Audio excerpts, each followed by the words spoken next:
Hello दोस्तों, ARG educational journey में मैं अभिषेक आपका स्वागत करता हूं। आज हम पढ़ेंगे हिंदी साहित्य का एक महत्वपूर्ण टॉपिक छायावाद। इसमें हम पढ़ेंगे छायावादी काव्य की समय सीमा और विभिन्न विद्वानों द्वारा दी गई छायावाद की परिभाषाएं तथा छायावादी काव्य की विशेषताएं और छायावाद के महत्वपूर्ण तथ्य। तो चलिए शुरू करते हैं। सबसे पहले हम पढ़ेंगे छायावादी काव्य की समय सीमा। छायावादी काव्य की समय सीमा 1918 ईस्वी से 1938 ईस्वी तक मानी जाती है। आचार्य रामचंद्र शुक्ल ने छायावाद का प्रारंभ 1918 ईस्वी से माना है। छायावादी काव्य का जन्म द्विवेदी युगीन काव्य की प्रतिक्रिया स्वरूप हुआ, क्योंकि द्विवेदी युगीन कविता विषयनिष्ठ, वर्णन प्रधान और स्थूल थी, जबकि छायावादी कविता व्यक्तिनिष्ठ, कल्पना प्रधान एवं सूक्ष्म है। छायावाद के प्रमुख कवियों प्रसाद, पंत और निराला ने अपनी रचनाएं लगभग इसी समय के आसपास लिखनी प्रारंभ की थी। 1918 ईस्वी में प्रसाद जी का झरना प्रकाशित हो चुका था तथा निराला की प्रसिद्ध कविता जूही की कली 1916 ईस्वी में प्रकाशित हुई थी। पंत जी के पल्लव की कुछ कविताएं भी 1918 में प्रकाशित हो चुकी थी। इसलिए छायावाद का प्रारंभ 1918 ईस्वी से माना जाता है। प्रगतिशील लेखक संघ की स्थापना 1936 ईस्वी में हुई, इसलिए कुछ विद्वान छायावाद की अंतिम सीमा 1936 ईस्वी मानते हैं और कुछ विद्वान 1938 ईस्वी तक मानते हैं। प्रारंभ में छायावाद का प्रयोग व्यंग्य के रूप में उन कविताओं के लिए किया गया जो अस्पष्ट थी, किंतु कालांतर में यह नाम उन कविताओं के लिए रूढ़ हो गया जिनमें मानव और प्रकृति के सूक्ष्म सौंदर्य में आध्यात्मिकता की छाया का भान होता था। अब हम पढ़ेंगे छायावाद की प्रमुख परिभाषाएं। डॉक्टर नगेंद्र ने छायावाद की परिभाषा इस प्रकार दी है। छायावाद स्थूल के प्रति सूक्ष्म का विद्रोह है। ये पंक्ति कई बार पूछी जा चुकी है मित्रों। छायावाद एक विशेष प्रकार की भाव पद्धति है, जीवन के प्रति एक विशेष भावात्मक दृष्टिकोण है। अब देखते हैं डॉक्टर रामकुमार वर्मा की परिभाषा। परमात्मा की छाया आत्मा में, आत्मा की छाया परमात्मा में पड़ने लगती है, तभी छायावाद की सृष्टि होती है। डॉक्टर रामविलास शर्मा। छायावाद स्थूल के प्रति सूक्ष्म का विद्रोह नहीं रहा, वरन थोथी, नैतिकता, रूढ़िवाद और साम्राज्यवादी बंधनों के प्रति विद्रोह रहा है। महादेवी वर्मा की परिभाषा देखिए। छायावाद तत्वतः प्रकृति के बीच जीवन का उद्गीत है। उसका मूल दर्शन सर्वात्मवाद है। जयशंकर प्रसाद जी की परिभाषा। जब वेदना के आधार पर स्वानुभूतिमयी अभिव्यक्ति होने लगी, तब हिंदी में उसे छायावाद के नाम से अभिहित किया गया। आचार्य रामचंद्र शुक्ल। छायावाद शब्द का प्रयोग दो अर्थों में समझना चाहिए। एक तो रहस्यवाद के अर्थ में, जहाँ उसका संबंध काव्य वस्तु से होता है, अर्थात जहाँ कवि उस अनंत और अज्ञात प्रियतम को आलंबन बनाकर अत्यंत चित्रमयी भाषा में प्रेम की अनेक प्रकार से व्यंजना करता है। छायावाद शब्द का दूसरा प्रयोग काव्य शैली या पद्धति विशेष के व्यापक अर्थ में है। इन सभी परिभाषाओं के अनुसार छायावादी काव्य के निम्न लक्षण माने जा सकते हैं। पहला है, छायावाद में स्थूलता के स्थान पर सूक्ष्मता है। दूसरा, छायावादी काव्य में रहस्यवादी प्रवृत्ति है। तीसरा है, छायावादी काव्य प्रेम, सौंदर्य व प्रकृति का काव्य है। चौथा, छायावादी काव्य के शैली, शिल्प एवं अभिव्यंजना पद्धति में नवीनता है। पांचवा है, छायावाद में स्वानुभूति की प्रधानता है।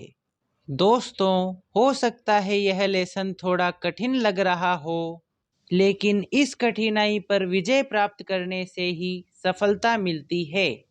अब हम पढ़ेंगे छायावादी काव्य की विशेषताएं। पहली विशेषता है आत्माभिव्यक्ति की प्रधानता। छायावादी कवियों ने अपने व्यक्तिगत जीवन के संघर्षों, उतार चढ़ाव, आशा निराशा एवं एकाकीपन का खुलकर वर्णन किया। प्रसाद, पंत व निराला जी ने अपने जीवन की आशा निराशा की अभिव्यक्ति की है। दूसरा है सौंदर्य चित्रण। छायावादी कवि प्रेम और सौंदर्य के कवि हैं। उनमें रीतिकालीन स्थूलता एवं मांसलता का नितांत अभाव है। सौंदर्य चित्रण में उनकी वृत्ति बाह्य वर्णनों में उतनी नहीं रमी जितनी आंतरिक सौंदर्य के उद्घाटन में एवं भाव दशाओं के वर्णन में रमी। इनमें रूप की नहीं वरन भावना की सहज सृष्टि हुई है। तीसरा बिंदु है नारी भावना। रीतिकालीन कवियों ने नारी को विलास की वस्तु और उपभोग की सामग्री मात्र माना, जबकि छायावादी कवियों ने उसे प्रेरणा का पावन उत्स मानते हुए गरिमा प्रदान की। वह दया, क्षमा, करुणा, प्रेम की देवी है और अपने इन गुणों के कारण श्रद्धा की पात्र है। छायावादी कवियों ने नारी को माँ, देवी, सहचरी और प्राण कहकर उनके प्रति आदर का परिचय दिया। चौथा बिंदु है प्रकृति के सुंदर रूपों की रचना। प्रकृति आलंबन, उद्दीपन, मानवीकरण, अलंकृत, रहस्यात्मक, प्रतीक आदि रूपों में प्रयुक्त हुई है। पांचवा बिंदु है मानवतावाद। छायावाद में मानव जीवन अपनी संपूर्ण विराटता के साथ प्रकट हुआ। इस काव्य में उपेक्षित, दीनहीन व्यक्तियों के प्रति सहानुभूति व शोषकों के प्रति घृणा तथा समस्त मानवों की कल्याण कामना मंगल रूप में प्रस्फुटित है। त्याग, सेवा, उदारता, सहानुभूति, सद्भाव, समता, लोक की कल्याण कामना आदि रूप मिलते हैं। अगला बिंदु है राष्ट्रीयता की भावना। छायावादी काव्य में राष्ट्रीयता के स्वर भी मुखरित हुए हैं। भारत की सांस्कृतिक गरिमा और राष्ट्र जागृति की भावना का एक साथ प्रतिपादन हुआ है। अगला बिंदु है वेदना के स्वर। विरह वेदना छायावाद का प्राण तत्व। छायावादी वेदना व्यक्तिगत नहीं, सामाजिक बन गई है। वेदना की भूमि अत्यंत व्यापक और उदात्त हो गई है। आठवां बिंदु है रहस्य भावना। छायावादी काव्य परम ब्रह्म के प्रति कौतूहल, जिज्ञासा, आश्चर्य विस्मय आदि भावों से आपूरित है। इनकी रहस्यात्मकता विरहानुभूति से उपजी है। अगला बिंदु है दार्शनिक चिंतन। भारतीय एवं विदेशी दार्शनिक चेतनाओं का समाहार उपनिषदों के प्रभाव के साथ साथ विवेकानंद, गांधी, अरविंद की विचारधाराओं की भी छाप है। इसमें दुखवाद, अद्वैत दर्शन तथा अरविंद दर्शन का प्रभाव है। ये थी छायावादी काव्य की विशेषताएं। अब हम छायावाद के कुछ महत्वपूर्ण तथ्यों का अध्ययन करेंगे। पहला है, जयशंकर प्रसाद को छायावाद का प्रवर्तक माना गया है। दूसरा है, श्री मुकुटधर पांडे ने सन 1920 ईस्वी में शारदा पत्रिका में हिंदी छायावाद नामक आलोचनात्मक निबंध प्रकाशित कराया था। तब से यह नाम रूढ़ हो गया है। अगला है, छायावाद का वास्तविक आरंभ झरना से माना जाता है, जो 1918 ईस्वी में प्रकाशित हुआ। अगला है, डॉक्टर नगेंद्र ने छायावाद को स्थूल के प्रति सूक्ष्म का विद्रोह माना है।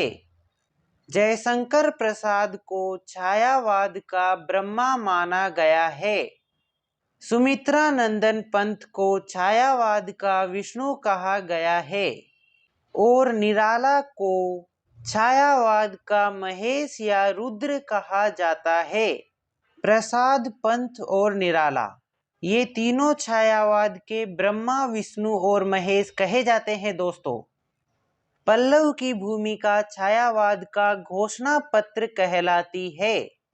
कई बार पूछा गया है कि छायावाद का घोषणा पत्र किसे कहते हैं, तो इसका आंसर है पल्लव की भूमिका। सुमित्रा नंदन पंत जी को प्रकृति का सुकुमार कवि कहा गया है। महादेवी वर्मा को सजल गीतों की गायिका एवं आधुनिक युग की मीरा कहा गया है। हिंदी में निराला को मुक्त छंद का प्रवर्तक माना गया है। निराला कृत राम की शक्ति पूजा संपूर्ण छायावादी काव्य की एक उत्कृष्ट उपलब्धि है। जयशंकर प्रसाद की रचनाओं का क्रम इस प्रकार है: झरना 1918 ईस्वी, आंसू 1925 ईस्वी, लहर 1933 ईस्वी और कामायनी 1935 ईस्वी। प्रसाद जी की अंतिम कृति कामायनी है। आज का यह वीडियो यहीं समाप्त होता है। दोस्तों, अगर आपको यह वीडियो पसंद आया हो तो इसे लाइक करें व अपने दोस्तों में शेयर करें। ऐसी ही और वीडियोस के लिए मेरे चैनल को सब्सक्राइब जरूर करें। मिलते हैं अगले वीडियो में, तब तक के लिए नमस्कार।